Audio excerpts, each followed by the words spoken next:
Entonces, dentro del metabolismo de la glucosa, habíamos visto que la glucosa, para que pueda entrar a las células, necesita de un glucotransportador. No puede entrar así porque es por sí sola, porque es una molécula, pues relativamente mediana, pero polar, ¿verdad? Y aquí ya les había presentado en esta diapositiva que por difusión simple pues pasa muy poco, ¿no? Necesita de glucotransportadores que le ayuden a entrar a la célula. Y de esos glucotransportadores habíamos visto que hay de dos tipos: los que son dependientes de sodio, que hacen un simporte de glucosa con sodio, entra una glucosa con dos sodios. El sodio es el ion que maneja el transporte, ¿verdad? La energía del transporte. Y tenemos los que son independientes de sodio, entonces tenemos alrededor de unos 20 glucotransportadores, 6 que son dependientes de sodio y 14 que son no dependientes de sodio. Entonces, de esos transportadores, de esos glucotransportadores, solamente uno de ellos requiere de insulina para estar activo.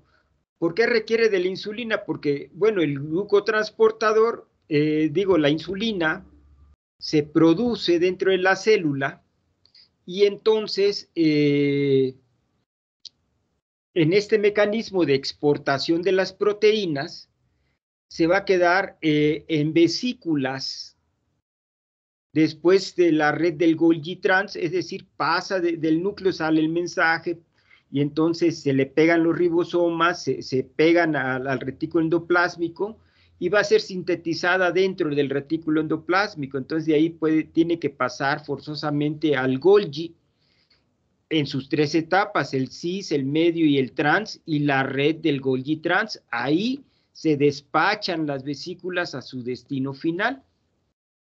En este caso de la insulina, pues es una vía concertada, ¿verdad? En la cual las vesículas quedan ahí en el citoplasma en espera de una señal. Entonces, esa señal, pues son varios compuestos, como vamos a ver, para su liberación, o ya lo vimos, ¿verdad? Ya vimos, pero vamos a seguir viendo eso, porque no es solamente la glucosa la que dispara esta señal. Bueno, entonces, esa insulina pues, se produce en los islotes de Langerhans, en las células beta de los islotes de Langerhans, y sufre un proceso de maduración, ¿verdad? Vamos a sintetizarla de un solo polipéptido. Se genera un solo polipéptido que se va madurando hasta dar la insulina ya libre, ¿verdad? Y el péptido C. Acuérdense que esta insulina, pues, va a estar aquí en las vesículas, como lo habíamos visto, en estas vesículas, en forma de hexámero, es decir, 6 insulinas unidas en coordinación con 2 moléculas de zinc. Entonces ahí van a permanecer hasta la espera de una señal. Y habíamos visto pues que esta insulina fue descubierta por el doctor Frederick Banting, ¿sí? Y su ayudante Charles Bess. Ya les envié, bueno, más bien ya subí al team esta publicación, ¿sí? Que les había comentado la clase pasada, cómo descubrimos la insulina. Entonces ya está ahí en el team para que la puedan ustedes leer. Bueno, entonces habíamos visto también que la insulina va a ser liberada por acción de los incrementos de glucosa, ¿verdad? Ya habíamos visto aquí que los incrementos de glucosa pues van a producir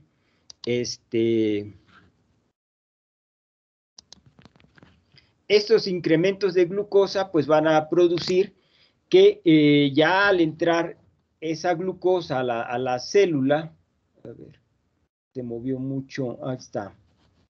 Sí se sigue viendo, ya se está viendo en presentación, ¿verdad? Sí, profesor, sí se ve. Sí, profesor. Bueno, entonces la glucosa va a entrar por medio del glucotransportador 2 a la célula beta, y entonces ahí el metabolismo de la glucosa, todo como ya lo habíamos visto, va a conllevar a la producción de ATP. Al subir la relación de ATP sobre ADP, este va a cerrar canales de potasio, ¿sí? Va a impedir que se salga el potasio, y entonces se acumula el potasio y va a provocar una despolarización de la membrana. Un potencial de membrana, ¿verdad? Se va a provocar un potencial de membrana, se va a despolarizar la membrana, y entonces va a ocasionar que se abran canales de calcio que son sensibles a voltaje. Al incrementar la concentración de calcio en el citoplasma, va a sacar más calcio del retículo sarcoplásmico y va a activar a la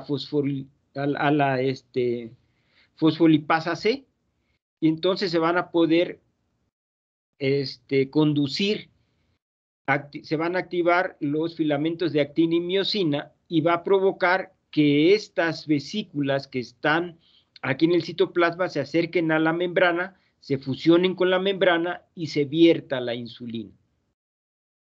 Entonces, como les comentaba, la insulina, la insulina aquí viene en hexámeros. Cuando es liberada al torrente circulatorio, pues ya se disocia en los monómeros. Entonces, dos moléculas de zinc, ¿verdad? Dos átomos de zinc están en coordinación con 6 glucosas, son hexámeros con 2 zinc. Y entonces aquí ya esos hexámeros pues se disocian y queda la insulina activa como monómero. Y tiene una vida media pues de aproximadamente 6 minutos. Y eso está ocurriendo continuamente, siempre está ocurriendo entre comidas, es decir, todo el tiempo, para mantener los niveles de glucosa. Siempre está ocurriendo. Obviamente, cuando comemos, cuando empezamos a comer, en un lapso de 5 minutos se libera, hay un pico, ¿sí? de liberación de insulina. Que es de la insulina, pues, que ya está formada, que está aquí, pero en ese mismo momento se empieza a sintetizar más insulina, ¿sí? Para mantener los niveles y estar segregando. Entonces, es un patrón bifásico de segregación de la insulina. Siempre vamos a estar segregando la insulina continuamente, con valores aproximados de 80 miligramos de glucosa por decilitro, pues vamos a estar liberando aproximadamente unos 25 nanogramos de insulina por minuto por kilogramo de peso, ¿sí? Entonces siempre estamos liberando la insulina. Obviamente cuando comemos, pues esto se va a incrementar, ¿no? Entonces todo eso que les estoy platicando, pues ya se los dejo aquí por escrito, ¿no? Ya vimos que luego de ser sintetizada, la insulina se almacena en las vesículas, como en hexámeros, por la asociación con 2 iones de zinc. ¿Sí? Cuando se libera, pues ya quedan los monómeros y es en la forma activa. Y entonces tiene una vida media de 6 minutos. Y pues les había comentado que también se libera el péptido C, ¿verdad? El péptido C, que nos podría ayudar también para el diagnóstico. Posteriormente lo vamos a estar retomando, lo vamos a recordar. ¿Qué significado puede tener estudiar el péptido C, ¿no? O de qué nos puede ayudar, ¿no? Entonces ya les comenté también pues que la estamos segregando siempre entre comidas y obviamente durante la comida. Entonces, ¿cómo se regula los niveles de insulina? Pues casi como igual que de la mayoría de las proteínas, ¿no? A nivel de la transcripción del DNA, a nivel de la traducción del RNA y las modificaciones post-traduccionales que sufren las proteínas, como vimos cómo se produce la insulina, una preinsulina, luego la preinsulina y luego la insulina. Pero son maduraciones post-traduccionales, ¿verdad? Que van. Entonces, esto también ya lo platicamos, la insulina se libera o secreta a la circulación en un patrón bifásico con una fase inicial aguda o rápida que se da entre los primeros 5 minutos, ¿no? Que empezamos a comer. Y luego se está secretando de manera continua, ¿verdad?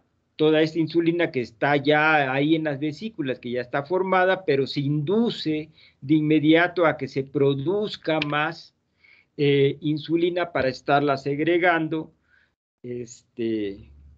continuamente. Les decía que no lo veo aquí.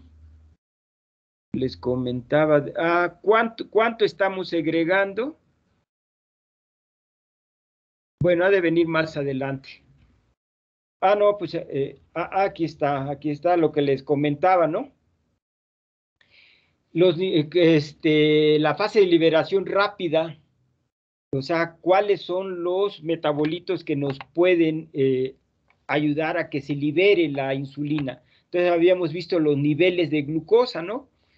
Entra por el glucotransportador 2 y va a conllevar a que se bloqueen los canales de potasio, ¿no? Y de ahí surge toda la reacción, ¿no? Entonces, los niveles de glucosa, pues, cuando ingerimos glucosa, pues eso va a provocar que se libere la insulina. Y entonces, como les decía, con 80 miligramos por decilitro, la secreción de insulina es de 25 nanogramos por minuto por kilogramo de peso. O sea, con eso estamos manteniéndonos, que no se suba la glucosa, ¿verdad?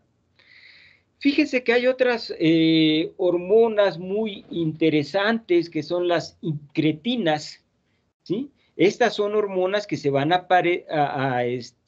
sintetizar en las diferentes células que tenemos en el intestino, y a todas ellas pues se les conoce como incretinas. Y así tenemos varias, como tenemos el péptido inhibidor gástrico, al cual también se le llama péptido insulinotrópico glucosa dependiente. O sea, porque va a activar pues la liberación de la insulina. O sea, va a llegar a la célula beta y va a provocar, así como la glucosa, que se libere insulina, pero actuaría sobre el canal de potasio, ¿verdad? Entonces, este péptido inhibidor gástrico es sintetizado en las células K del duodeno y del yeyunio, ¿sí? En el intestino. ¿Sí? Este es en las células K. Tenemos otro que es sintetizado en otras células ahí mismo en el intestino, pero son las células L, que es el péptido similar a glucagón tipo 1, o enteroglucagón, también más fácil si le quieren llamar enteroglucagón,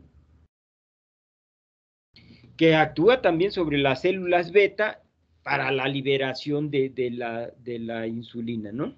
Pero se sintetiza en las células L. O sea, cuando empezamos a comer, ¿se acuerdan de los experimentos de Pavlov? ¿Sí? Cuando empezamos a comer, pues se estimula todo nuestro sistema nervioso, ¿verdad? Cuando Pavlov hizo estos experimentos con perros, ¿no? En los cuales les daba un estímulo cuando sabía el perro que iba a comer, empezaba a salivar y a babear, pues. Yo lo compruebo aquí con mi perro, ya cuando ve que ya le estoy sirviendo acá en la cocina, pues ya se sube, porque le doy de comer hasta allá, está en la azotea, entonces se sube, y cuando llego allá ya tiene el último escalón para llegar a la azotea, ya lo tiene bien mojado ahí de baba, que ahí está esperando. Si me tardo un poquito más, pues todo eso lo babea todo el último escalón, ¿no? Bueno, entonces, estas células son estimuladas por los carbohidratos, por los ácidos grasos de cadena mayores a 10 átomos de carbono, ¿sí? Entonces, estos alimentos, pues, cuando llegan al intestino, van a provocar que las células L, las células K, produzcan tanto el péptido inhibidor gástrico como el enteroglucagón, ¿verdad? Y estos, pues, van a ir a la célula beta y van a estimular la liberación de la insulina, ¿sí? Tenemos otros, por ejemplo, las colicitoquininas, ¿sí? Estas son sintetizadas también ahí en el intestino, pero en la célula sí. Y estas van a activar entonces a la fosfolipasa C y van a aumentar los niveles de calcio citosólico, ¿sí? La fosfolipasa C, no lo hemos visto, muchachos, pero miren, la fosfolipasa C se encarga de hidrolizar la cadena del ácido graso en la posición 2 de los fosfolípidos, que generalmente es un ácido graso insaturado. Y entonces va a provocar una fosfatidilcolina, por ejemplo, si estamos hablando de la fosfatidilcolina, produce la lisofosfatidilcolina, un lisofosfolípido. Y ese lisofosfolípido, su estructura es de un lípido cónico. Y estos lípidos cónicos pueden formar partículas lipídicas en la membrana, y entonces a través de esas partículas lipídicas puede haber cambio de material hacia la célula, de la célula hacia afuera, ¿no? Se alivia la presión también, ¿no? Entonces se mete calcio, ¿sí? Por activación de la fosfolipasa C. Bueno, esta fosfolipasa C va a ser activada por la proteína GQ, que está acoplada a los receptores para la colecitoquinina. Entonces, ya al incrementar el calcio, acuérdense que el calcio va a activar los filamentos de actina y de miosina, y entonces va a provocar que las vesículas, ¿sí? Es el mismo mecanismo, nada más que casi hasta el final del mecanismo, ¿verdad? Que habíamos visto con la glucosa, ¿no? Entonces ya las vesículas se acercan a la membrana, se fusionan con la membrana y se vierte la insulina. Otro mecanismo es por el sistema nervioso parasimpático, ¿verdad? Lo que les estaba comentando, por la estimulación de la acetilcolina, ¿sí? Es importantísimo lo del nervio vago que les mencionaba, de ahí viene la gastritis, muchachos, cuando ustedes también están en una situación de apremio, una situación difícil, que el nervio vago que está agarrando todos los intestinos, no sé si han sentido cómo se encogen los intestinos, se agarran así por el nervio vago, ¿no? Y de ahí bueno, pues, si esto permanece por mucho tiempo, por un tiempo, va a desarrollarse en una gastritis o una colitis nerviosa, ¿verdad? Y ya empieza a doler el abdomen y bueno, situaciones de estrés. Entonces, este mismo nervio vago puede ser estimulado, ¿verdad? Por la acetilcolina, ¿sí? Junto con la estimulación, pues también cefálica del componente gástrico intestinal, ¿no? Y entonces esto va a hacer que aumenten los niveles de calcio citosólico, igual por la activación de la fosfolipasa C.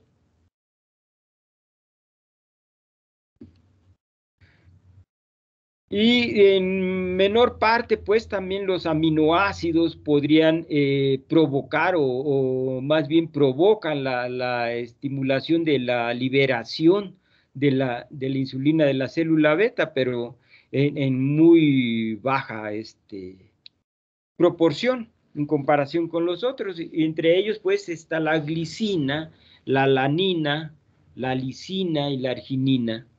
Entonces, por ahí les voy a platicar del trabajo del doctor Guillermo Carvajal que hizo con la glicina, ¿sí? Para tratar de controlar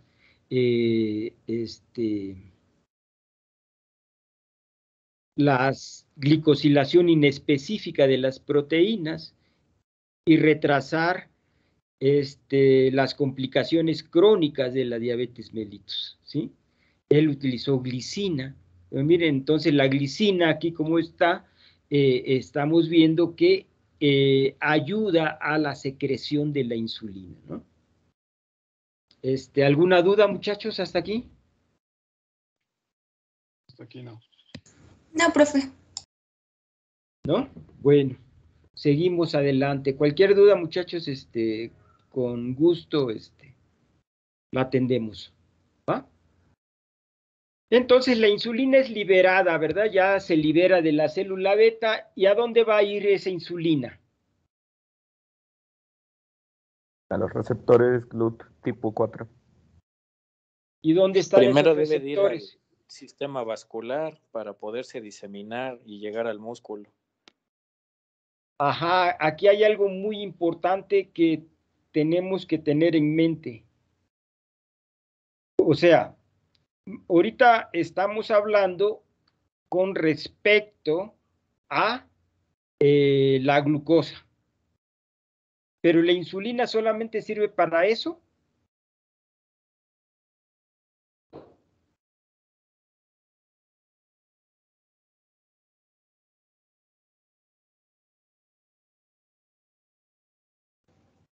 No, la insulina sirve para muchísimas otras cosas que vamos a ver, ¿sí?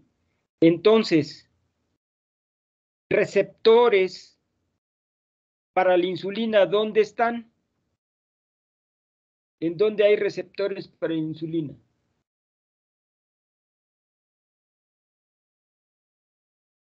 El músculo esquelético. ¿Nada más? No. Hígado. En los hepatocitos. ¿Nada más? ¿En los enterocitos? ¿Mandé? ¿En los enterocitos? En todos lados va a haber receptores para la insulina. Lo que no hay en todos lados es que glucotransportadores tipo 4, ¿verdad? Sí, son dos cosas diferentes. Espero que al final de la clase del día de hoy nos quede muy claro esto, ¿sí? Receptores para insulina puede haber en cualquier tejido.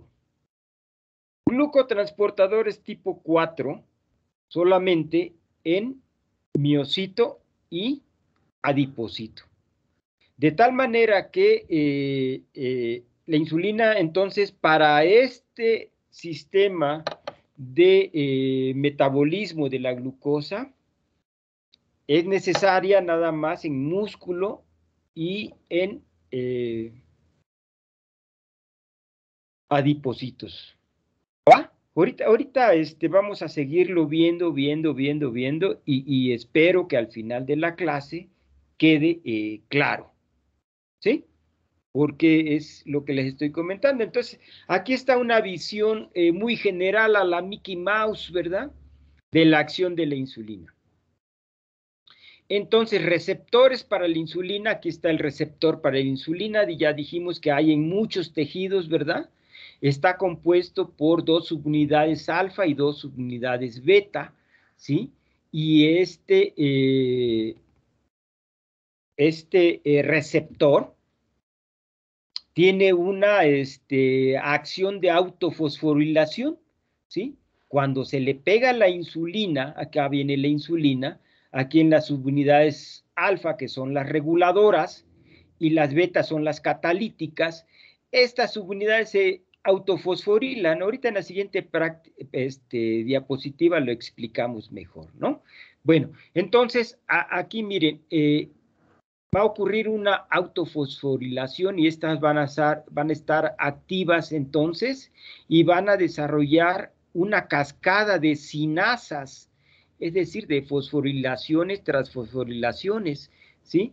¿Qué quiere decir? Que va a entrar primero un sustrato, se va a fosforilar y este va a fosforilar a otro y ese otro a otro y ese otro a otro y así se va a seguir la cadenita. Entonces se dice que es una cadena de sinasas, ¿sí? Entonces se van a autofosforilar y después viene la cadena de sinasas que va a conllevar pues a que se activen enzimas, ¿verdad? Y otros componentes como son de factores de transcripción, y entonces va a aumentar la síntesis de DNA y de RNA, y entonces van a poder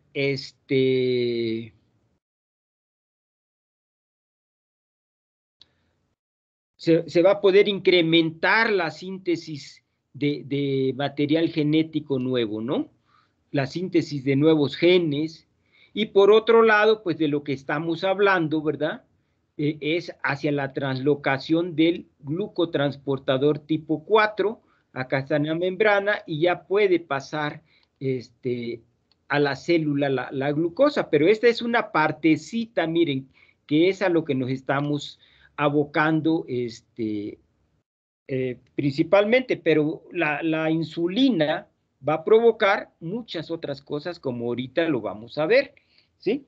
Entonces, este es un primer acercamiento, lo vamos a ir complicando más, ustedes no se me desesperen, ¿verdad?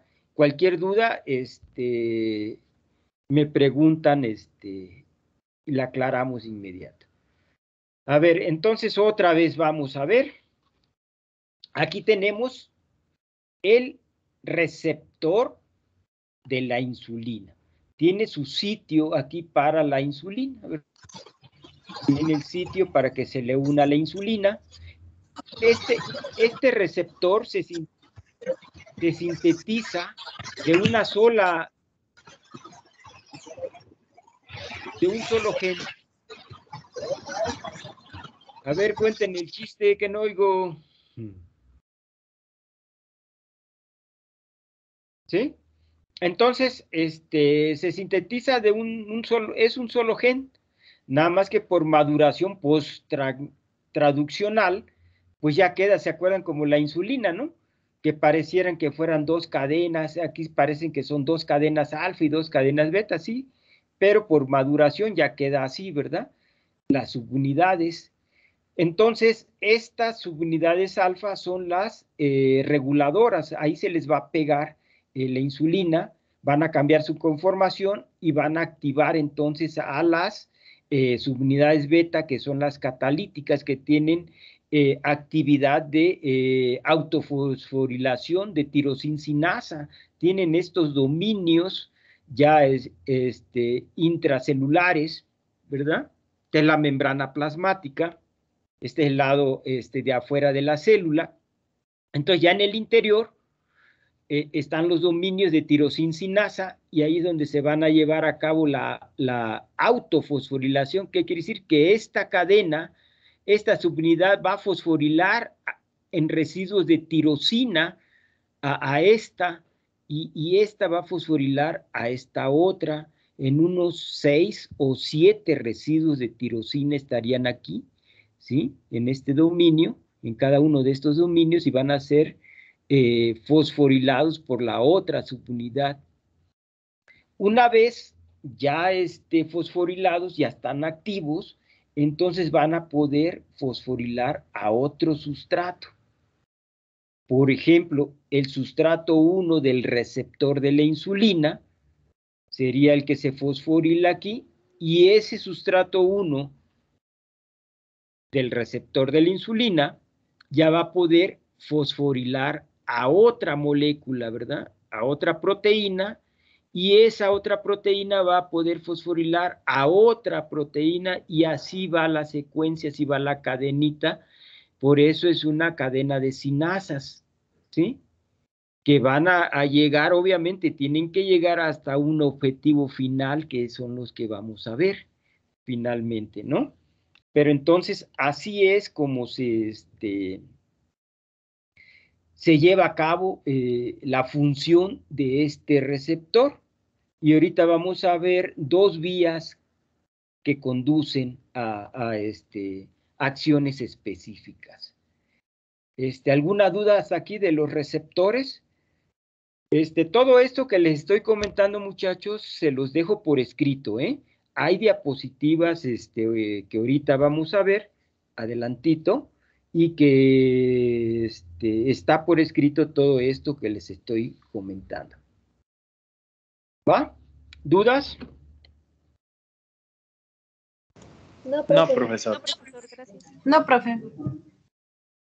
Bueno, aquí está, miren. Entonces, este receptor, como les mencionaba, pues tiene muchas otras opciones. Por eso son receptores de la familia de receptores para factores de crecimiento. Tienen actividad de tirosincinasa, ¿sí?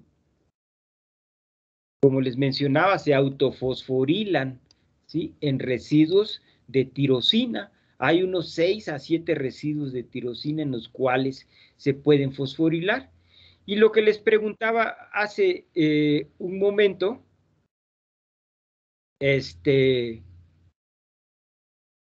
a ver, ¿sí me escuchan bien? Porque aquí me está parpadeando mucho la... Sí, se oye bien, Escucha. profesor. Lo que les mencionaba, ¿en dónde están los receptores de insulina? ¿Sí? ¿Y cuántos son? Entonces, miren, como bien dijo una compañera, no vi quién fue, pero aquí en el hepatocito, en el tejido adiposo, puede haber hasta 200 o 300,000 copias del receptor. Y en el eritrocito, nada más unos 40, ¿sí? Pero entonces, los receptores están en todos lados. ¿Por qué? Porque se necesitan como factores de crecimiento, o sea, de la familia, y ahorita lo vamos a ver, ¿sí? Son de la familia de los receptores de crecimiento, es decir, se necesitan para que la célula lleve a cabo muchas funciones para su desarrollo, crecimiento, ¿sí? Entonces, los receptores están. No nos confundamos con los glucotransportadores, ¿sí? El glucotransportador 4, nada más en adiposo y muscular, ¿verdad? Bueno. Entonces, esto ya se los comenté también, las dos subunidades del receptor proceden de un mismo gen y un mismo transcripto que sufre glucosilaciones, acilaciones, maduraciones, ¿verdad? En concreto, en resumen, maduraciones post-transduccionales, ¿no? Y ya se convierten en las 4 subunidades que parecieran que fueron sintetizadas independientemente. Entonces, también esto ya se los comenté, es como una enzima alostérica en la cual las subunidades betas son las subunidades catalíticas, ¿verdad? Y las subunidades alfa son las reguladoras, ¿sí? Esto sí no se los había comentado. Mire, también aquí,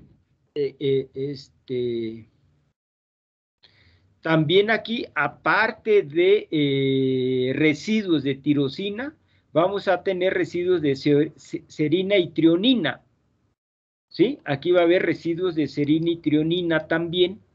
Y entonces, cuando se fosforila aquí en residuos de serina o de trionina, se apaga, ¿sí?, la capacidad de tirosincinasa, ¿sí? Es una forma regulatoria del receptor, porque si no quedaría prendido continuamente, ¿no? O sea, se prende y eso estaría produciendo y produciendo y produciendo, no. Entonces, el efecto regulador es que se puede fosforilar, que hay otros componentes que van a venir a fosforilar al receptor de la insulina, ¿sí? Pero en residuos de serina y trionina, y van a apagar, ¿sí? Van a apagar, no pagar, ¿va? Apagar la acción de que provocó la insulina, ¿sí? Entonces, por escrito aquí está, dice, las unidades beta también poseen residuos de serina y trionina que se pueden fosforilar. Profe. Sí, adelante. Yo ya no veo su pantalla, no sé si solo soy yo. A ver, muchachos, ¿los demás ven? Creo que sí, solo eres tú. Bueno, ya Sí, sabes. yo sí la Se veo. ve. Ah, ok. Perdón. Sal y métete y ya se resuelve. Sí. Bueno, entonces cuando se fosforila en serina y tronina, la actividad de tirosincinasa se reduce notablemente y todos los efectos, obviamente, insulínicos se disminuyen. O sea, es la forma de regular un efecto homeostático, ¿verdad? Lo que estaría sucediendo, o sea, de esa forma se regula ya la acción que provocó la insulina. Y bueno, ¿hasta dónde llega la insulina? ¿Hasta dónde se acaba el cuento de la insulina? Bueno, la insulina se va a pegar a su receptor, ¿verdad? Y entonces va a venir todo el efecto de la acción que vamos a ver apenas, ¿verdad? Lo que va a provocar dentro de la célula. Ya vimos que el primer paso, ¿verdad? La autofosforilación de la insulina. Digo, del receptor de la insulina, cuando se pega la insulina. Pero entonces, ¿qué va a suceder con la insulina? ¿Hasta dónde llega? Bueno, pues ese complejo insulina receptor va a ser endocitado, ¿verdad? En un endosoma primario, se va a convertir en una vesícula, pues, en el citoplasma, y de ahí pasa a un endosoma, ¿verdad? Ya en el endosoma, a pH, acuérdense que los endosomas tienen bombitas de protones y tienen pH ácido. Entonces, al pH del endosoma se va a disociar la insulina de su receptor y la insulina va a ser degradada por una enzima que se llama insulinasa, ácida endosomal. ¿Sí? Hasta ahí llega el cuento de la insulina. Se produjo en la célula beta, viajó por el torrente circulatorio, llegó a su receptor, se pegó a su receptor y ya que hizo su acción, es degradada por la insulinasa. ¿Sí? Y el receptor no se desperdicia, el receptor es reciclable. Ese mismo endosoma posteriormente se acerca a la membrana, se fusiona con la membrana, y queda expuesto el receptor en la membrana. ¿Queda claro, muchachos? Sí, profesor. Bueno, entonces vamos a ver la acción de la insulina, ¿no? Hay dos vías de señalización intracelular de la acción de la insulina. Tenemos la vía del fosfoinositol 3-sinasa, ¿sí? La PI3K, y la vía de las sinasas activadas por mitógenos, las MAP sinasas o las MAP, ¿sí? Son dos vías que conducen a diferentes cosas. Entonces vamos a ver estas vías. Fíjense que esto del señalamiento intracelular es padrísimo, porque no podemos alterar el producto de un gen sin que tenga un efecto dominó. Se alteran infinidad de cosas. Aquí yo se las voy a presentar muy a la Mickey Mouse, ¿verdad? Muy tranquilita para que las asimilen, pero esto es amplísimo, es mucho más complicado, ¿sí? Entonces, fíjense, qué padrísimo es como cuando ustedes se asoman a la ventana una noche, no nublado, ¿verdad? Que ven infinidad de estrellas en el firmamento, en el universo, ¿verdad? Se ven padrísimo. Pues, hacia adentro de la célula es un microcosmos, es igual de complicado que afuera, que el universo, ¿verdad? Igual está dentro de la célula y es igual de padrísimo poder distinguir las moléculas que están haciendo, cómo lo están haciendo, igual que nos maravillamos con las constelaciones y todo eso, ¿verdad? Nos maravillamos del universo en general, ¿no? ¿Qué es el universo? Bueno, pues es uno de los misterios más grandes que tenemos, de los tres misterios que tenemos. Uno es el universo, el otro la vida, y el otro se los dejo de tarea, ¿verdad? Entonces son esos dos misterios los más grandes que hay, ¿no? La vida, ¿qué es la vida? ¿Qué hay después de la vida? Quizás resolviendo uno, resolvemos el otro, ¿no? Que es el universo. Bueno, entonces, padrísimo, ¿verdad? Lo que está aquí adentro, las vías de señalización. Y entonces, miren, aquí les mencionaba el sustrato 1 del receptor de la insulina. Es la primer molécula que se va a fosforilar. Aquí ya nos obviamos la unión de la insulina a su receptor, el proceso de autofosforilación que ya lo vimos, y entonces esas subunidades beta del receptor ya fosforiladas, autofosforiladas, son las que van a fosforilar al sustrato 1 del receptor de la insulina. Esta molécula se llama sustrato 1 del receptor de la insulina, ya viene fosforilado. Y entonces este sustrato 1 del receptor de la insulina se va a pegar a la fosfatidil-inositol 3-sinasa. Esta enzima va a ser activada, ¿verdad? Por el sustrato 1 del receptor de la insulina. ¿Y esta qué va a hacer? Pues esta va a fosforilar al fosfatidil-inositol difosfato. Aquí está. Lo va a convertir en fosfatidil-inositol trifosfato. No lo hemos visto, muchachos, pero miren, aquí están los fosfolípidos. ¿Qué es el fosfatidil-inositol? ¿Alguien lo sabe?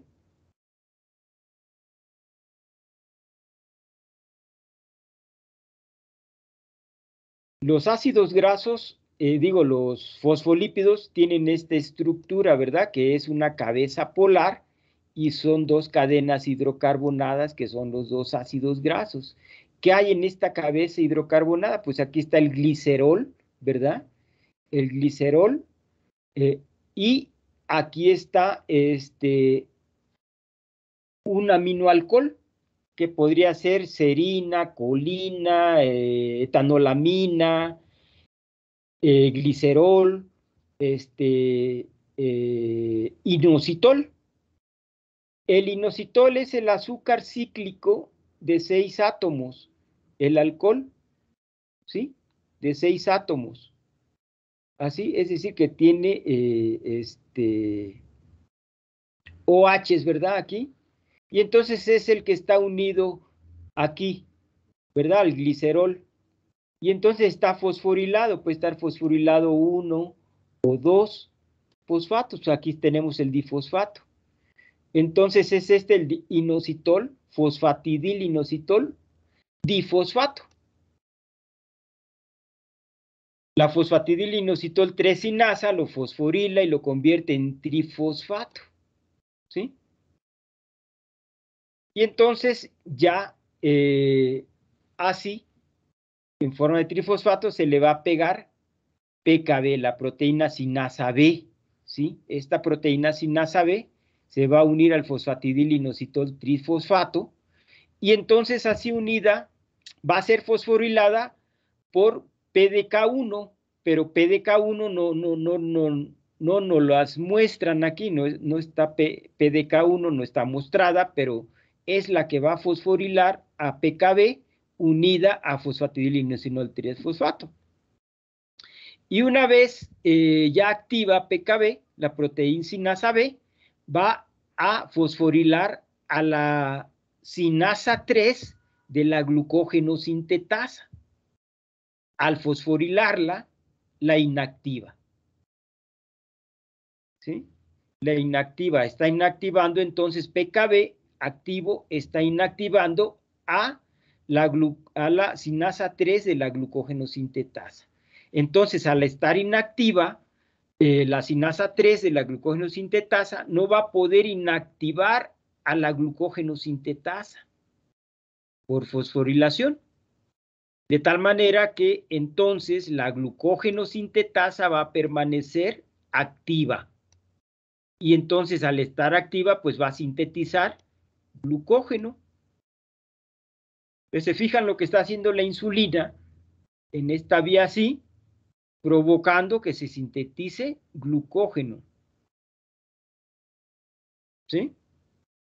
Y por este otro lado, PKB va a promover que las vesículas que contienen el glucotransportador 4, ¿sí?, se acerquen a la membrana, se fusionen con la membrana para que quede expuesto el glucotransportador que aquí viene, ¿verdad?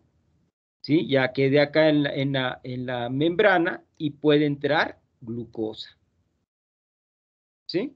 Así es como se lleva a cabo la translocación. PKB entonces va a estimular el movimiento de estos glucotransportadores, de estas vesículas que contienen el glucotransportador 4 hacia la membrana para que se fusionen con la membrana y queden expuestos. Entonces, fíjense, me han contestado algunas barbaridades en los exámenes cuando les pido que expliquen cómo la insulina promueve que la glucosa entre a la célula. Me han contestado que la insulina se pega a la glucosa para meterla a la célula. No, la insulina nunca se une a la glucosa, nunca de los nunca. Se encuentran en el torrente sanguíneo, se saludan, ¿verdad? Pero cada una sigue su camino, se saludan nomás, ni de cerquita, bueno, sí de cerquita también, ¿verdad? Se saludan muy cordialmente, pero cada quien sigue su camino hacia donde va. ¿Queda claro? Pero nunca se unen. ¿Sí? No me vayan a contestar en el examen que la insulina se une a la glucosa para meterla a la célula. No. Va a provocar, por este mecanismo que les estoy mostrando aquí, ¿sí? Por este mecanismo, que la glucosa entre a la célula, ¿sí? Pero, como ven, no tiene nada que ver con la insulina. La insulina ni siquiera entró a la célula. La insulina se quedó acá, unida con su receptor. ¿Queda claro, muchachos? ¿Sí? Sí, profe. Vamos a complicarla, vamos a complicarla un poquito más, ¿eh? Vamos para allá. Ahora vamos a ver la vía de las sinasas activadas por mitógenos. Aquí, otra vez, bueno, aquí sí les presento, aquí sí está en la diapositiva cómo la insulina se une a su receptor. Aquí está el receptor de la insulina, va a haber autofosforilación en residuos de tirosina, ¿verdad? En residuos de tirosina se va a autofosforilar y entonces ya fosforilado el receptor de la insulina va a activar por fosforilación al sustrato 1 del receptor de la insulina. Así se llama esta primer molécula que es la que va a ser fosforilada por el receptor de la insulina. Entonces, aquí vemos, lo va a fosforilar. Y entonces se va a unir, o GRB2, ¿verdad? Se va a unir al receptor y luego va a unir a SOS. ¿Sí? SOS se une a GRB2 y se une posteriormente a RAS. Y entonces se activa RAS. ¿Sí? RAS es uno de los protoncogenes más peligrosos que hay, ¿verdad? RAS. Yo trabajé con RAS hace muchísimos años, tuve un tiempo haciendo una estancia en el Cinvestav y trabajamos con RAS con el doctor Patricio Gariglio hace muchos años. Bueno, entonces es uno de los protoncogenes pues más peligrosos, ¿no? Ahorita les explico por qué es protoncogen. Entonces, bueno, RAS tiene acción de tirosincinasa, ¿verdad? Va a hidrolizar GTP. Entonces hidroliza GTP y va a pegarse a RAF, va a activar a RAF1, RAF1 activado, entonces va a activar a MEP. MEP activado va a activar a MAP. MAP ya fosforilado y en su forma activa se va a meter al núcleo, ¿sí? Y en el núcleo va a activar a factores de transcripción como es ELK1 y ELK1 activado se va a unir a SRFT, ¿sí? A SRF, y entonces ya en conjunto van a activar factores, son factores de transcripción que van a promover la síntesis de nuevo material genético de proteínas, ¿sí? Van a estimular la transcripción y la traducción de genes que se necesitan para la división celular. Entonces, por eso es que es de la familia, como habíamos dicho anteriormente, de la familia de los factores de crecimiento. Por eso es que debe de estar en todas las células, ¿verdad? El receptor para la insulina, no solamente en el miocito y en el adipocito. Acá es algo muy distinto. En el miocito y en el adipocito se necesita también, aparte de para todo esto, se necesita también para translocar los glucotransportadores tipo 4. ¿Alguna duda con la vía de las sinasas activadas por mitógenos, muchachos?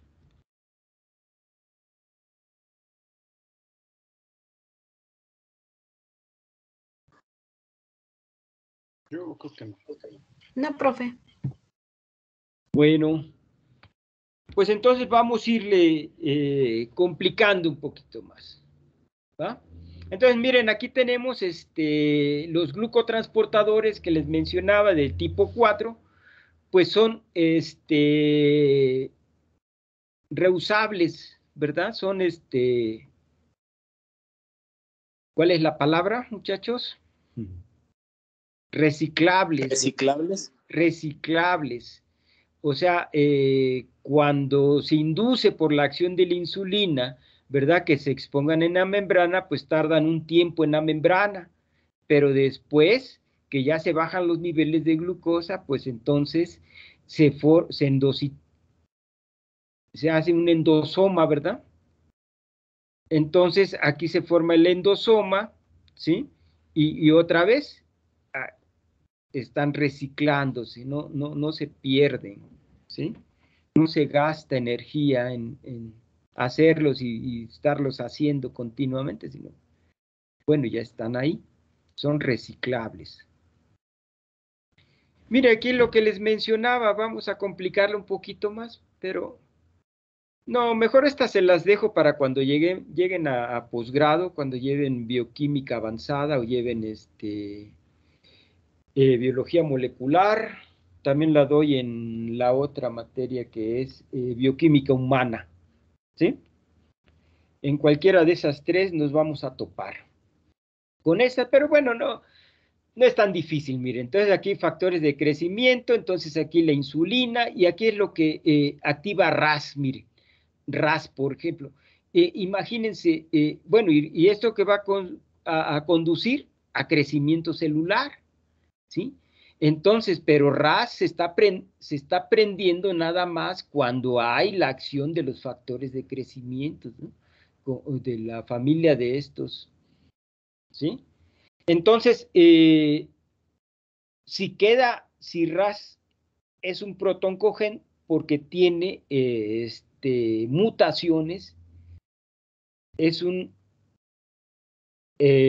protoncogen porque ahí tiene las mutaciones. Cuando ocurren mutaciones en ese gen, ¿sí? En sitios específicos, entonces se convierte en oncogen, ¿sí?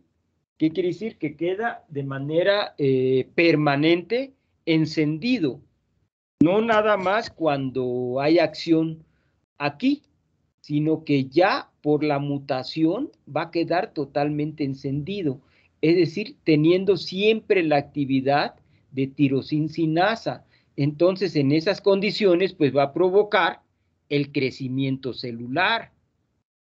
Y entonces la célula, pues va a empezar a crecer, a dividirse sin ton ni son, y eso pues es el carcinoma, ¿verdad? Va a dar la tumoración, ¿sí? Entonces, miren, por esta otra vía aquí tenemos el sustrato 1 del receptor de la insulina, se activa, como habíamos visto, a la fosfatilinositol 3-sinasa, ¿verdad?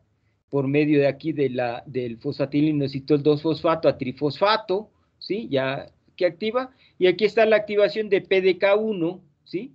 Y todo esto va a conllevar a la activación de la glucógeno sintetasa, ¿no? ¿Sí?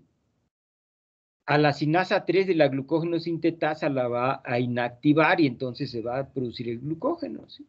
Por este otro lado, bueno, aquí la glucosa cuando entra genera AMP, ¿sí? Y hay varios complejos de este, como el mTOR, ¿sí? TORC2 y, bueno, todo esto. Aquí está otra vez PDK1, sus acciones para la síntesis de factores de crecimiento, síntesis de proteína y crecimiento celular, ¿sí? Todo eso lo revisamos bien a fondo, ya con otras intenciones, otras miras, otros objetivos, ¿verdad? En las otras materias de posgrado, les digo, ¿sí? Para fines de la diabetes, pues ya, pues no sale sobrando, pero ya es mucho, ¿no?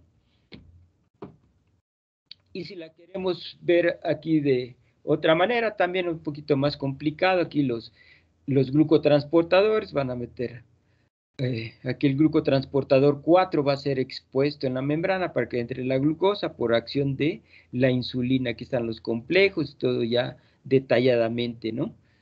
Entonces, ¿a qué conllevan las proteínas que están, PDK1, ¿sí? Aquí está también PDK1. Pero bueno, esas, para esta clase salen, sobrando. Entonces, ¿cuáles son los efectos de la insulina? A ver, díganme cuáles, de todo esto que estuvimos platicando, cuáles son los efectos que pudimos ver de la acción de la insulina. ¿Qué va a provocar? Que se estimula la división celular, se da progresión con el ciclo celular. ¿Sí? ¿Qué más? El crecimiento celular. ¿Sí? ¿Qué más?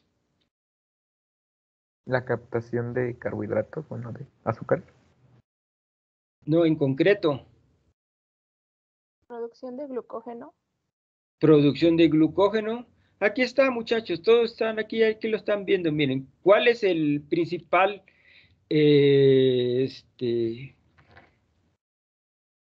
efecto que nos interesa ahorita? La captación de glucosa por la translocación del glucotransportador 4, ¿no? Ya lo vimos. Otra, la síntesis de glucógeno, ¿sí? ¿Esa cómo se logra? Pues por inhibición de la sinasa 3 de la glucógeno sintetasa, o si quieren ser más directo, por la activación de la glucógeno sintetasa, ¿no? Inhibición de la degradación en hígado y en músculo, ¿no? ¿Qué más? La glucólisis es estimulada, inhibición de la gluconeogénesis hepática, captación y almacenamiento de grasas, y esto se va a lograr en el tejido adiposo por la estimulación de la lipoproteína lipasa 1, lipoproteína lipasa 1 y triglicérido sintetasa.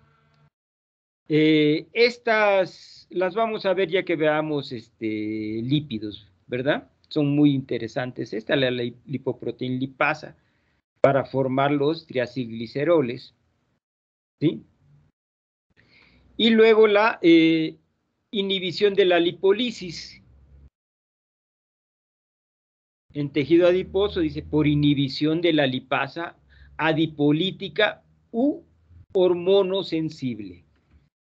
Entonces, eso es lo que estamos viendo de inmediato, a mediano plazo, ¿verdad? A mediano plazo causa otros efectos como es la captación y retención de iones y el metabolismo hidroelectrolítico. También estimula la síntesis e inhibición de la degradación de proteínas, y tiene efectos sobre la expresión génica, la transcripción, que ya los habíamos visto, el crecimiento celular y sobre el recambio del RNA mensajero. Entonces, no se queden nada más con la idea de que la insulina para lo único que sirve es para meter la glucosa a la célula, ¿sí? Es lo que nos interesa ahorita con respecto al tema. En otras ocasiones lo vemos al revés, ¿verdad? Nos interesan todas las otras acciones que hace la insulina, ¿sí? Y un poquito nos metemos con su acción para la translocación del glucotransportador 4, porque no es en ese momento el objetivo, ¿sí? Pero entonces, viendo lo global, son muchas acciones las que hace la insulina, ¿sí? Entonces aquí está, miren, en forma global, ¿sí? En una visión general de lo que hace la insulina. ¿Qué va a hacer? Son las flechas estas negras. Va a provocar que la glucosa, pues, se formen ácidos grasos. ¿Cómo es esto? Pues ya lo vimos, muy sencillo, ¿verdad? Hasta glucólisis hasta piruvato, luego de piruvato acetilcoenzima A y acetilcoenzima A, biosíntesis de ácidos grasos, colesterol, y bueno, todo se sintetiza a partir de ácido, de acetilcoenzima A. Y los ácidos grasos, bueno, pues ya van a formar triacilgliceroles, que es el material de reserva permanente, ¿sí? En el tejido adiposo, ¿sí? Aquí está en forma directa hacia los triglicéridos. También se va a guardar en forma de glucógeno, ¿sí? Esto lo promueve la insulina, ¿verdad? Y aquí la glucosa también hacia proteínas, formar proteínas, ¿sí? Y que los aminoácidos pues también formen proteínas. Y hay hormonas que antagonizan la acción de la insulina, o sea, hacen totalmente lo contrario, como es el glucagón, como la adrenalina, ¿sí? Como son los glucocorticoides, entonces hacen el efecto contrario, entonces de triglicéridos a ácidos grasos, ¿sí? Los aminoácidos hacia dar glucosa, degradación del glucógeno, ¿sí? Los ácidos grasos, digo, los triacilgliceroles hacia ácidos grasos y luego hacia proteínas, de proteínas a músculo, ¿no? Entonces, antagonizan la acción de la insulina, estas flechas blancas. Es una visión general de lo que es la acción de la insulina. Miren, tenemos enzimas que van a fosforilar a la glucosa y tenemos la hexocinasa y la glucosinasa. Entonces, miren, esta glucosinasa, en todas las células, la fosforilación la lleva la hexocinasa, pero no fosforila nomás a glucosa, sino a muchas hexosas, ¿no? Como manosa, fructosa, galactosa. Entonces, fíjense la acción que tiene. Un KM, ¿cómo estaría este KM? ¿Sí? Muy pequeño el KM de esta. Y la glucosinasa está en hígado, es la que se lleva a cabo de la fosforilación en hígado. Entonces tiene un KM mucho mayor, ¿sí? Y eso está totalmente de acuerdo con las concentraciones que hay de glucosa después de una ingesta de alimentos, ¿no? Una gran concentración de glucosa, entonces es importante una enzima que tenga un KM más grande, ¿sí? Y donde no hay mucha glucosa, pues una que sea más afín, ¿verdad? Que tenga un KM menor, o sea, tiene más afinidad la hexocinasa por la glucosa. Entonces aquí tenemos, miren, las hormonas que antagonizan la acción de la insulina. Son varias las hormonas que antagonizan la acción de la insulina. Vamos a ver unas cuantas nada más. Entonces tenemos, por ejemplo, la hormona del crecimiento. Esta se va a liberar cuando hay hipoglucemia, ¿verdad? ¿Y de qué se va a encargar? Pues de agarrar el material de reserva permanente que tenemos para obtener energía, es decir, los ácidos grasos, ¿verdad? Los triacilgliceroles, de ahí vamos a agarrar para movilizar ácidos grasos libres ¿sí? Y entonces, pues ya estos van a inhibir la acción de la utilización de la glucosa. Ya va a haber mucha energía, pero proveniente de qué fuente de los ácidos grasos, ¿no? Eso, pero ¿en qué condiciones? Bueno, pues cuando estamos en una hipoglucemia, en unas condiciones de ayuno, ¿no? Los glucocorticoides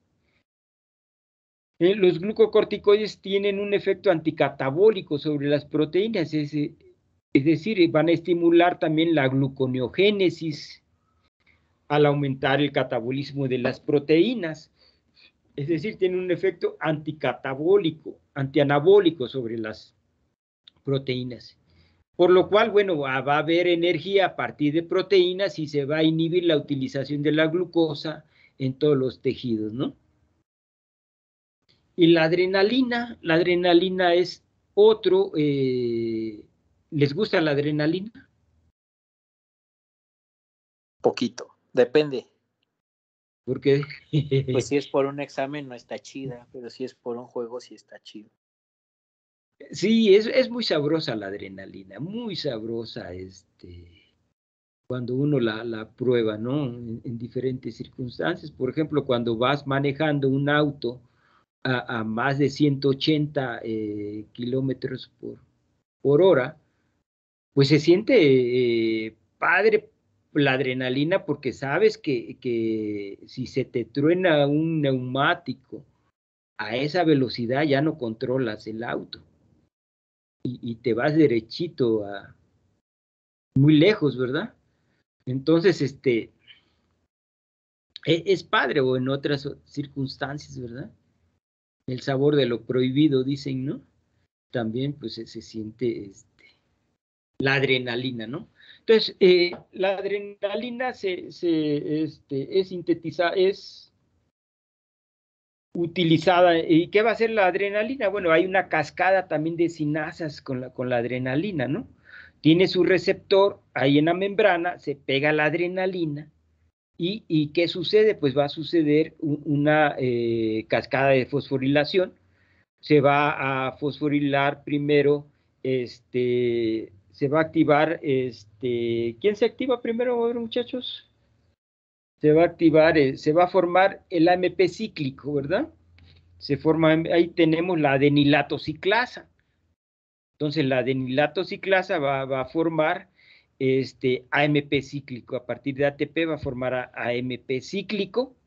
Y el AMP cíclico es el que va a desarrollar la cascada de sinasas que van a conllevar finalmente a activar a la fosforilasa B. Y la fosforilasa B va a arrancar las unidades de glucosa del glucógeno y entonces vamos a liberar, pero así de momento, ¿verdad? En fracciones de segundo una gran cantidad de glucosa. Se genera una gran cantidad de glucosa y esa glucosa pues va a producir mucha energía de inmediato en forma de ATP, ¿no? Vamos a tener de inmediato mucho ATP. Y ese ATP lo podemos utilizar para hacer lo necesario en ese momento. ¿Cómo qué? Pues como para correr más fuerte si te quieren asaltar, ¿verdad? Cuando te dicen, dame la mochila, y se te ocurre la mala idea de decir, alcánzame si puedes, entonces tienes la energía, ¿verdad? En ese momento y te echas a correr, pero no lo hagan porque pues a lo mejor llevan las de perder, si trae una arma, el maleante, pues les puede ir mal, ¿sí? Entonces, o cuando te va a morder un perro, ¿verdad? Te ataca un perro, segregas adrenalina, y entonces el perro huele la adrenalina, ¿sí? Entonces, la huele y si te huele tu adrenalina, te ataca, porque estás teniendo miedo. Si no te huele la adrenalina, supuestamente no te ataca, ¿no? Entonces, en situaciones de apremium se segrega una gran cantidad de adrenalina, como cuando te encuentra la fulanita que dijo que no era casada y te encuentras con su marido y todo eso, ¿no? Entonces, te da la fuerza necesaria como para agarrar los choninos y salir volando por la ventana desde un segundo piso, ¿no? Cobarde. Bueno, muchas cosas se pueden hacer cuando se tiene la adrenalina, pero fíjense que hay un efecto homeostático, porque si no, pues ya nos quedaríamos así con una sola impresión, nos quedaríamos pues temblando de tanta energía, de tanta... No, hay un efecto homeostático que ya te va a decir, ya, cálmate, ya pasó todo, tranquilo, tranquis, tranquis. Y el efecto homeostático lo da la fosfodiesterasa. La fosfodiesterasa va a hidrolizar al AMP cíclico. Y entonces, ¿qué conseguimos con niveles altos de AMP cíclico?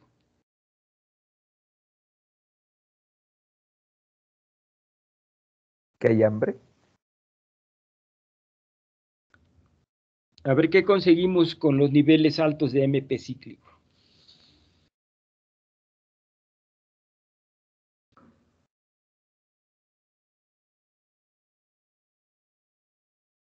Pues ya lo dijimos, vamos a estar activos, ¿no? Activos, con mucha energía, un trompo, vamos a hacer siempre un trompo, vamos a andar pum, pum, pum, pum, pum, pum, ¿sí? Teniendo altos niveles de AMP cíclico. Por eso es que existe el efecto homeostático, ¿verdad? Es decir, el efecto homeostático está dado por la fosfodiesterasa, que va a romper al AMP cíclico, ya no va a ser cíclico, va a ser AMP solo, ¿verdad? AMP, que ya no tiene la acción. Ese es el efecto homeostático que estaría dando la fosfodiesterasa. Ah, pero existen inhibidores de la fosfodiesterasa. ¿Cómo qué? ¿Como cuáles? Pues la tiofilina, la cafeína, la cocaína y una serie de alcaloides de la familia de las xantinas, ¿sí? Como estos compuestos, ¿cómo les llaman? Que son una bombita, son como 10 cafés juntos, tomarte ahí, ¿verdad? El Red Bull y todos estos que tienen una serie de alcaloides, ¿sí? Que son inhibidores de la fosfodiesterasa. Entonces, ¿qué consigues? Pues niveles altos de AMP cíclico. Y entonces siempre andas activo. Yo aprendí este sistema y mucha gente lo utiliza, ¿no? Es ya como estilo de vida. Yo aprendí este sistema cuando estudié el posgrado. Vivía con otros dos compañeros que eran muy, ¿cuál será la palabra indicada? Muy inquietos, pues, ¿no? Entonces nos las pasábamos platicando hasta las 12 de la noche, y a las 12 de la noche ya se iban ellos a dormir, y a esa hora yo me preparaba mi primer cafecito, ¿sí? Me preparaba un café y ya me lo tomaba y me ponía a estudiar mientras estudiaba. Ya a las 2 de la mañana, 3, le metía un refuerzo, y ya eso me aguantaba hasta las 6, a las 6 ya me bañaba, 6, 7 me bañaba, y a las 9 ya estaba yo trabajando en la escuela, ¿no? Haciendo la tesis, pues, de posgrado, ¿no? Las de maestría y la de doctorado, y así le hacía siempre, ¿no? Y ya lo agarré ya de estilo de vida, ya ahora antes de la pandemia, pues llegaba a mi laboratorio, me tomaba 3 cafés en la mañana, ¿sí? Durante el transcurso de la mañana, 3 cafés, ya sea dando clases o trabajando en el laboratorio, luego me venía a comer, y a la hora de la comida, pues una cervecita por si las dudas, ¿verdad? Me tomaba mi cervecita antes de comer, o comiendo, por si las dudas. Digo, por si las dudas, porque uno nunca sabe cómo va a estar la comida, ¿verdad? Entonces ya con la cerveza, pues esté buena la comida o esté mala, ya con la cerveza ya, pero no va a ser por si las dudas, ¿no? Por si estaba mal, pues ya la pasamos la comida sin ningún problema, ¿no? Y ya en la tarde me tomaba una Coca-Cola de 600 mililitros, y ya en la noche, ya regresando aquí a la casa de ustedes, ya a las 10 de la noche, un medio café. ¿sí? O un café compartido, ese café, fíjense que es muy, muy importante, ¿verdad? Ese café en la noche, porque te permite llegar a la cama bien, ¿verdad? Lúcido, sin no en calidad de bulto. Entonces llegas bien, y si hay que cumplir, pues tú cumples sin ningún problema, ¿no? Porque si no, pues ahí empiezan los problemas en las parejas, ¿no? Entonces, de que, pues no, pues hazle como quieras, yo ya me dormí, entonces empieza la problemática, ¿no? Entonces, llegas bien lúcido con ese medio café y ya, si hay que cumplir, pues ya uno cumple sin ningún problema y listo. Entonces, importantísimo, obviamente, esto te cobra la factura, ¿no? Al fin de semana, ya cuando llega el viernes, por más café que le eches, ¿verdad? Ya ya no surte efecto, se te ocurre ir al teatro o al cine, te quedas dormido, ¿no? Ya te pasa la factura el tren que llevaste durante la semana. Pero ya descansas y ya le sigues, ¿no? Entonces, así es como le hace la adrenalina, pues entonces, en concreto, ¿qué va a hacer la adrenalina? Pues va a activar a la fosforilasa B, ¿sí? ¿Y qué va a hacer la fosforilasa B? Pues va a arrancar unidades de glucosa del glucógeno, ¿sí? Lo mismo lo hace el glucagón, ¿sí? Nada más que el glucagón se va a segregar, ¿sí? En condiciones de hipoglucemia, es decir, cuando se bajan los niveles de glucosa, entonces el páncreas reacciona, ¿verdad? Cuando incrementaron los niveles, ¿cómo reaccionó el páncreas? Liberando insulina. Cuando se bajan los niveles, ¿cómo reacciona el páncreas? Pues ahora segregando glucagón. O sea, en condiciones de hipoglicemia, este glucagón se produce en las células alfa, ¿sí? La insulina en las células beta. Ahí mismo en los islotes de Langerhans del páncreas, ¿sí? ¿Y qué va a hacer el glucagón? Pues va a activar a la fosforilasa, ¿sí? La fosforilasa B, en hígado. No tiene efecto en músculo. La insulina sí, la insulina actúa sobre músculo e hígado. Pero el glucagón se va nada más al hígado, nada más actúa sobre el hígado. Y con la misma acción que la adrenalina, ¿sí? Activando a la fosforilasa para obtener glucosa y restablecer los niveles sanguíneos normales de glucosa. Y tenemos las hormonas de la tiroides, la T3 y la T4, que tienen un efecto catabólico sobre las proteínas, ¿sí? Sí han visto personas con alteraciones de la tiroides, hipertiroideas, ¿cómo son? ¿Cómo son estas Muy personas? flacas. Son muy delgaditas, ¿verdad? Delgaditas, se sientan a comer con uno y uno se levanta y ellos siguen ahí picándole, picándole, y comen. Nunca van a engordar, ¿eh? Nunca de los nunca van a engordar. ¿Por qué? Porque todo lo catabolizan, ¿sí? Todo lo queman. Siempre cargan dulcecitos en las bolsas, ¿sí? Ahí algo que comer siempre traen, ¿sí? Porque de repente les da un hambre tremendo, ¿no? ¿Por qué? Porque todo lo están quemando, todo lo están catabolizando. Yo les digo que tienen la maldición polaca, porque todo lo que comen lo hacen, lo catabolizan, pues, ¿verdad? Entonces, ¿alguna duda de las hormonas que antagonizan la acción de la insulina? No, profesor. No.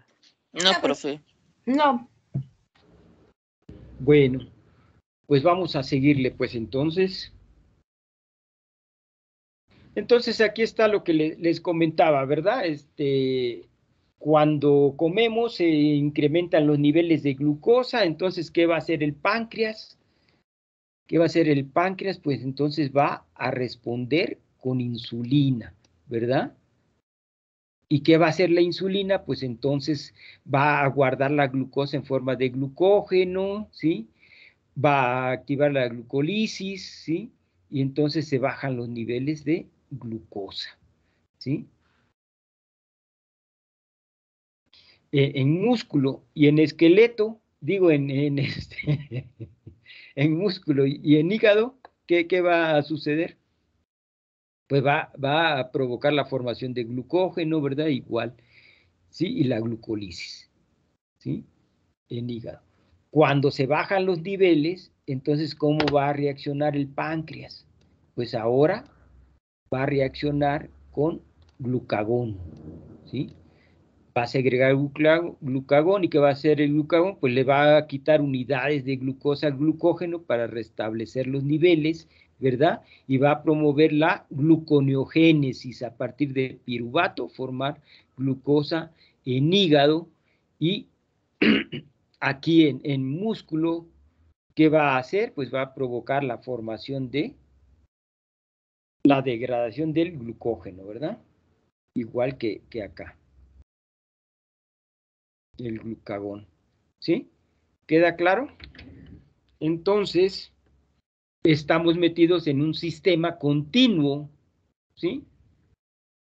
Que es la historia de siempre, ¿verdad? La misma historia de siempre. Comemos, ¿qué vamos a hacer? ¿Sí? Tenemos altos niveles de glucosa, ¿cómo va a reaccionar? Vamos a segregar insulina. ¿Qué va a hacer la insulina? Pues va a activar a la glucógeno sintetasa para que se forme glucógeno. Se bajan los niveles, ¿qué vamos a hacer? Vamos a segregar glucagón, ¿sí? ¿Qué va a hacer el glucagón? Va a activar a la fosforilasa B para degradar al glucógeno y obtener glucosa, ¿sí? Alternativamente, en otras situaciones, no de hipoglucemia necesariamente, sino en situaciones de estrés, de apremium, pues se libera adrenalina y hace lo mismo que el glucagón. Casi lo mismo, ¿verdad? Porque esta sí tiene acción sobre el glucógeno hepático y el glucógeno muscular, y el glucagón solamente sobre el glucógeno hepático. Entonces, esta historia de siempre estamos aquí, ya sea de subida o de bajada. Los que acabamos de comer, los que entramos a la clase, comimos antes de entrar a la clase, pues estábamos así, ¿verdad? Y los que no han comido, pues ahorita están así, van de bajada, ¿verdad? Pero esto siempre está sucediendo, ya sea en este sentido o en este otro sentido. Entonces, cuando comemos, formamos glucógeno. ¿Qué tanto glucógeno? Pues estamos acostumbrados a diferentes hábitos alimenticios. Hay quienes hacemos 2 comidas, nada más comemos, almorzamos bien y ya una comida cena, ¿verdad? En la noche, o al final de la tarde, y ya con eso, ¿no? Y hay quienes están comiendo a cada ratito, ¿no? Desde el desayuno, el almuerzo, la comida, la merienda, la cena. Entonces, ¿qué está sucediendo? Pues podemos formar un montón de glucógeno e irnoslos acabando, que nos dure un buen tiempo, unas 6, 7 horas, ¿verdad? O comemos poquito y hacemos poquito glucógeno, que nos dura 2, 3 horas. Y a las 3 horas ya queremos comer otra vez, ¿no? Entonces, pero todos estamos así, o vamos de subida o vamos de bajada. ¿Sí? ¿Queda claro? Y fíjense que es importante que haya un equilibrio entre los diferentes biomoléculas en la alimentación, ¿sí? Necesitamos las proteínas forzosamente. Cuando queremos bajar de peso, no es cuestión nada más de cerrarle al pico, ¿verdad? Necesitamos una dieta balanceada.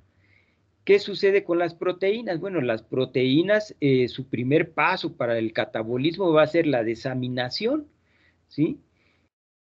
por medio de reacciones de transaminación, vamos a conllevar hacia un reservorio de los grupos aminos en forma de glutamato, luego viene una desaminación oxidativa, y el grupo amino se va a integrar con ATP y CO2 para formar el carbamil fosfato, ¿sí? Que es el primer intermediario en el ciclo de la urea, y así lo tiramos el grupo amino que está en exceso, ¿verdad? Pero el esqueleto hidrocarbonado del aminoácido pues puede entrar a diferentes vías, ¿verdad? Metabólicas, como es el ciclo de Krebs, como es la gluconeogénesis, ¿sí?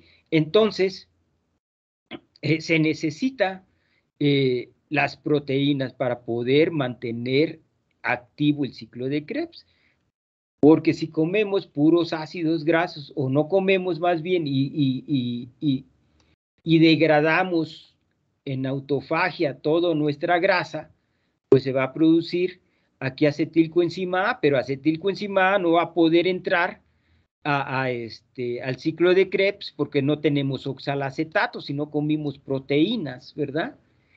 Entonces necesitamos el oxalacetato para que es. Y entonces si no tenemos oxalacetato, no entra acetilcoenzima A, se acumula la acetilcoenzima A, ¿sí? Y también se acumulan intermediarios como acetoacetato, beta-hidroxibutirato y acetona, que comúnmente se le llaman cuerpos cetónicos, y estos nos dan una cetoacidosis metabólica, y hasta ahí llegamos. Yo he visto a muchas personas morirse porque pues se ponen a dieta y ya no quieren comer nada, ¿no? Ya no quieren comer nada, se desesperan, quieren bajar de inmediato, ¿no? Es una forma controlada de bajar de peso, se tiene que hacer, ¿no? Con dieta y con ejercicio para. Entonces, si no, se forman los cuerpos cetónicos, y esto está sucediendo en el diabético. Aquí yo les estoy hablando del metabolismo en general, pero en un paciente diabético en el cual no tienen glucosa, ¿verdad? No, la glucosa no está entrando a la célula, entonces tienen que quemar las grasas, ¿no? Se van a la hidrólisis de las triacilgliceroles, se producen los cuerpos cetónicos y tienen cetoacidosis. Esto pues se detecta fácilmente, ¿verdad? Cuando habla la persona, ¿sí?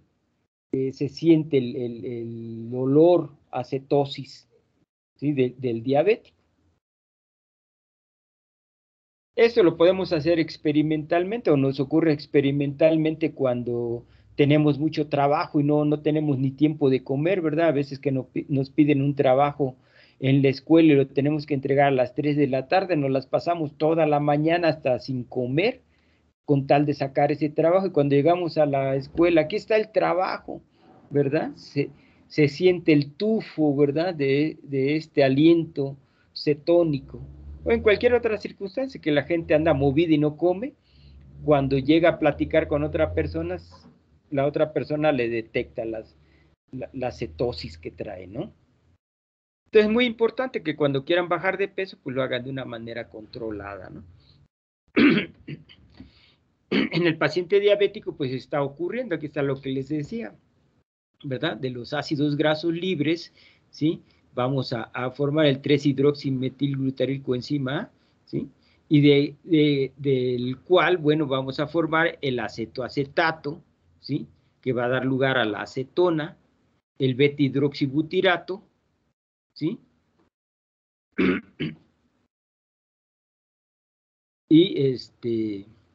Y estos tres genéricamente se le llaman cuerpos cetónicos. Y esos cuerpos cetónicos, bueno, aquí está la fórmula: acetona, acetoacetato y el beta-hidroxibutirato.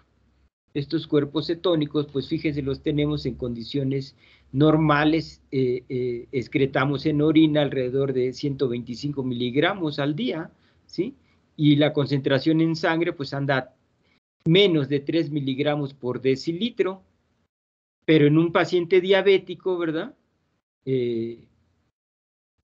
Trae una cetosis extrema, Fíjense, se pueden excretar hasta 5 gramos por día, y la concentración plasmática ya llega hasta 90 miligramos, una cetosis, ¿verdad? Que eso puede conducir a la muerte. ¿Por qué?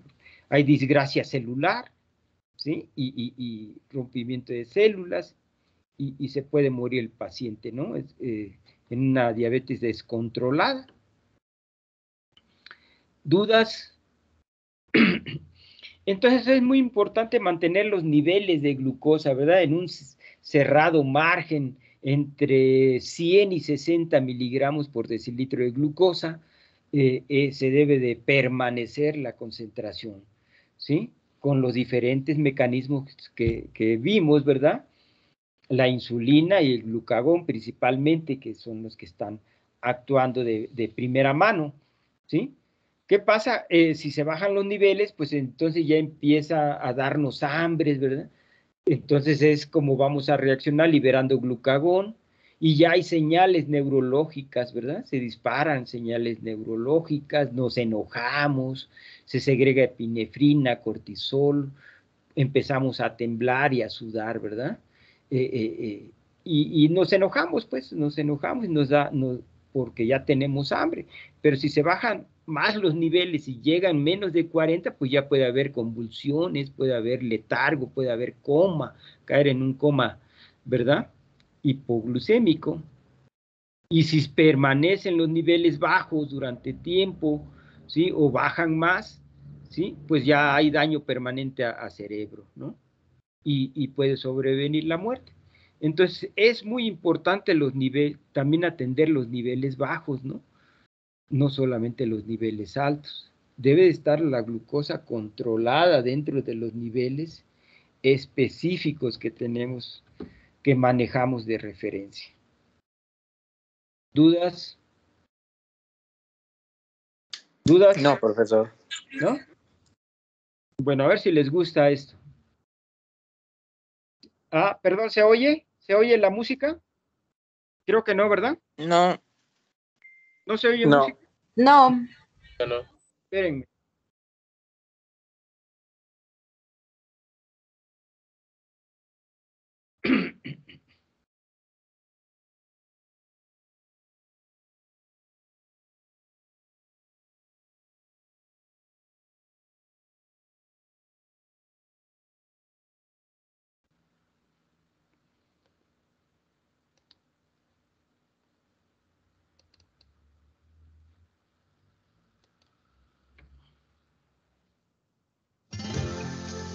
¿Ya se oye?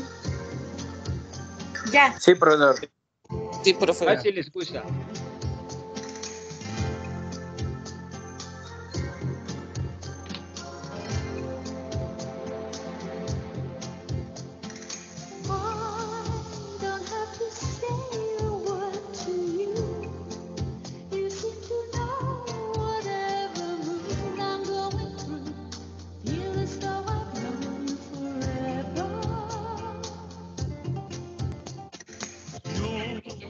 And look into my eyes and see the way I feel and how the world is treating me.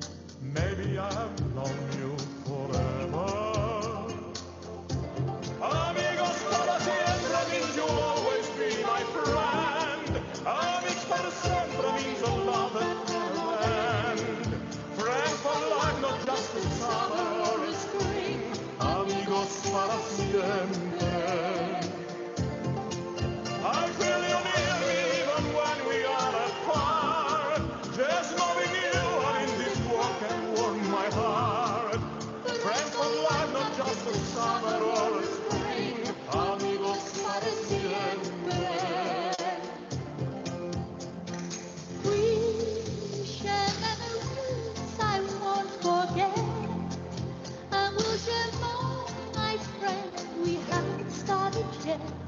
Something happens when we're together. When I look at you, I wonder why there has to come a time when we must say goodbye. I'm alive when we are together. Amigos para siempre, need to always be my friend. Amigos sempre, need to love that cannot end. Friends for life, not just in summer or in spring. Amigos para siempre. I feel you near me even when we are apart. Just knowing you are in this world can warm my heart. Friends for life, not just a summer or a spring. Amigos para siempre.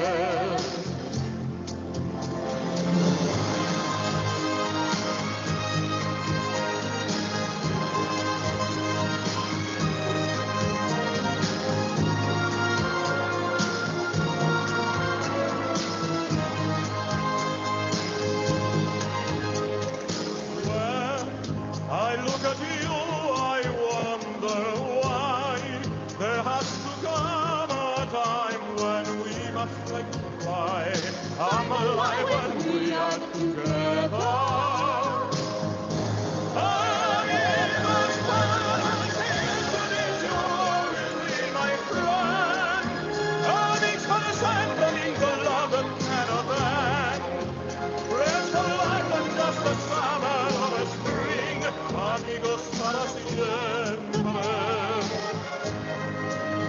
I will live even when we are apart. Just knowing you are in this world can warm my heart. Friends for life, not just a summer or a spring. Amigos para siempre.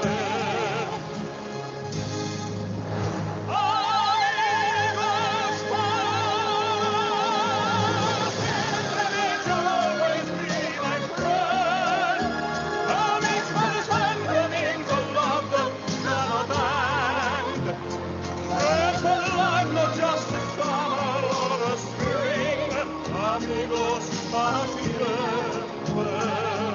amigos para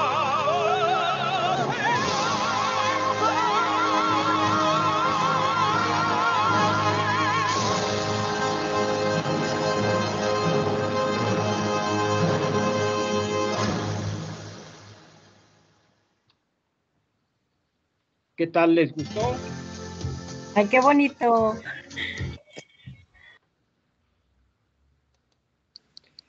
Qué bien. Me da gusto que les haya gustado. Bueno, vamos a continuar ahora, ya vamos a meternos a la diabetes mellitus. ¿Qué es la diabetes?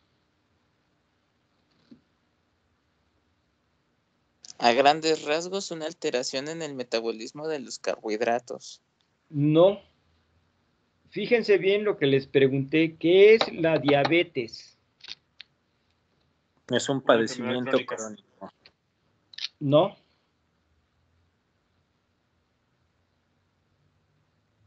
¿Cuántas clases de diabetes? ¿Mande? 3. No.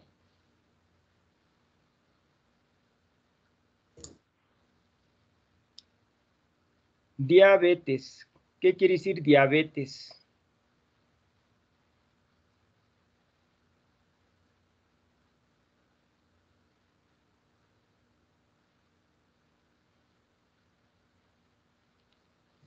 ¿Qué quiere decir diabetes? Como dice aquí, miren.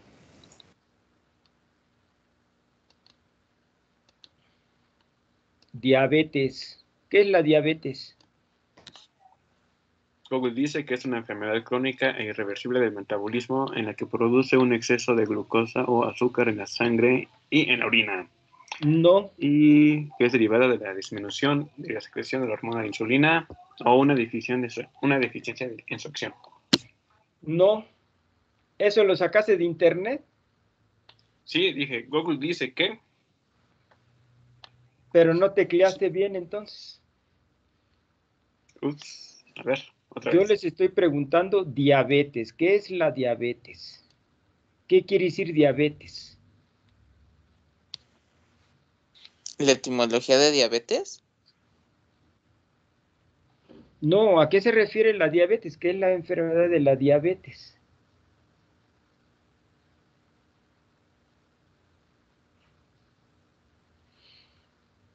Diabetes quiere decir a través de, para hacer alusión a la gran salida de agua como un sifón.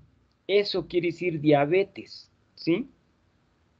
Y hay dos clases de diabetes.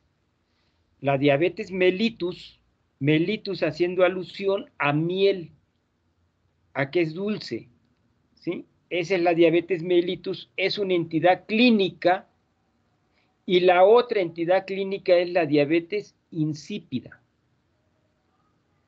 ¿Qué es la diabetes insípida? Como La su nombre famosa lo dice, no resistencia a la tiene miel, insulina. ¿verdad? ¿Mande? La famosa resistencia a la insulina. No,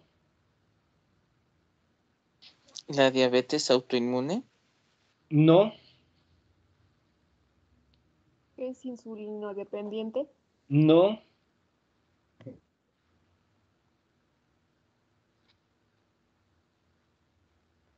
Es una enfermedad provocada por la deficiencia o ausencia de la hormona antidiurética o vasopresina.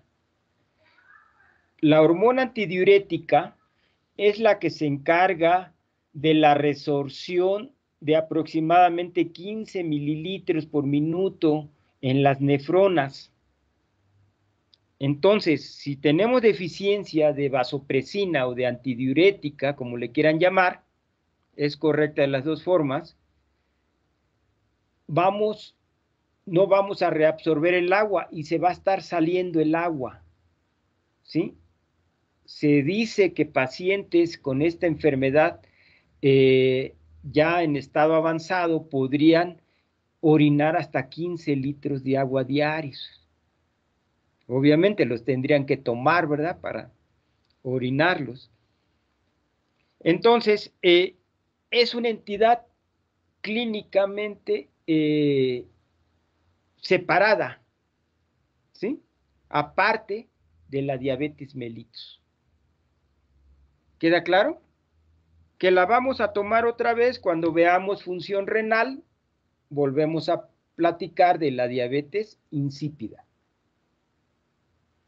Ahorita vamos a tratar la diabetes mellitus. ¿Queda claro? Sí. ¿Sí? Queda Entonces, nos podemos referir a diabetes queriendo decir que estamos hablando de la diabetes mellitus, ¿verdad? Y pues decimos la diabetes, pero se nos olvida que hay otra diabetes también, ¿sí? Entonces, ahorita que estuvimos hablando durante este tema de metabolismo de carbohidratos, podemos hablar de diabetes en el entendido de que es la diabetes mellitus, ¿sí? No la insípida, que nos estamos refiriendo a la diabetes mellitus. Entonces, bueno, ahora sí, ¿qué es la diabetes mellitus? Pues lo que dijeron, ¿verdad? Pero miren, contrario a lo que se piensa o lo que piensa la mayoría de las personas, la diabetes mellitus no es una enfermedad. No es una enfermedad, es un grupo, es todo un grupo de enfermedades metabólicas que se caracteriza por la hiperglicemia, ¿sí? La hiperglucemia resultante de defectos en la secreción de la insulina, acción de la insulina o ambos, ¿sí? Entonces vamos a ver por qué es un grupo, porque para que un paciente sea diabético, basta con que sea hiperglucémico, ¿sí? Con que tenga hiperglucemia. Pero esa hiperglucemia puede resultar de muchas situaciones, de muchos factores, ¿verdad? Como pueden ser que tenga mal el gen de la insulina, por ejemplo, no produzca buena insulina, o que alguno de los factores de translocación de la excreción de la insulina esté dañado, ¿verdad? Entonces la insulina podría estar bien, pero no sale de la célula porque hay alguna anomalía en la célula beta y no permite que la insulina salga, aunque la insulina esté intacta, esté bonita, esté bien, ¿verdad? Pero no sale. Y entonces, Otro podría ser que ya en la membrana no salga, o en la translocación durante la síntesis, o ya en la membrana. Bueno, ya salió, pero ahora donde va a ir a hacer su efecto, está mal el receptor de la insulina. Uy, pues hay insulina, pero el receptor está mal, pues no hay efecto. O una de las tantas señalizaciones que hay ya dentro después del efecto de unirse a su receptor. ¿Y qué va a ser finalmente, a qué va a conllevar todo esto? Igual, a que la glucosa no entre a la célula y entonces se presente una hiperglucemia. ¿Sí? ¿Queda claro? Por eso es que no es una enfermedad, no es una enfermedad monogénica que dijéramos, está dañado este gen y por eso es que no se dio la diabetes. No. Miles de causas, bueno, poquito menos, ¿verdad? Muchísimas causas que me podrían dar una hiperglucemia. Y el resultado va a ser el mismo. ¿Por qué? Porque esta hiperglucemia, venga de donde venga, haya sido como haya sido producida, el resultado va a ser el mismo, las complicaciones crónicas que va a dar, la glicosilación inespecífica de todas las proteínas que nos van a dar todas las patologías como la retinopatía, la angiopatía, la neuropatía. ¿Sí? ¿Queda claro? Entonces no es una enfermedad, es un grupo de enfermedades. Y más adelantito lo vamos a ver más concretamente. Entonces esa es la diabetes mellitus. Bueno, y yo creo que aquí le dejamos, muchachos, ya faltan 5 minutos para las 4. No sé si tienen que transportar, no sé hasta dónde, hasta la otra clase. Antes se tenían que ir del edificio de bioquímica que está hasta el final, hasta la otra parte de la escuela. Aquí cambiarse de canal, ¿verdad? Bueno, pues ha sido un placer para mí estar con ustedes el día de hoy. Que tengan una excelente tarde, una feliz semana. Si no tienen dudas, nos vemos entonces el miércoles a las 3.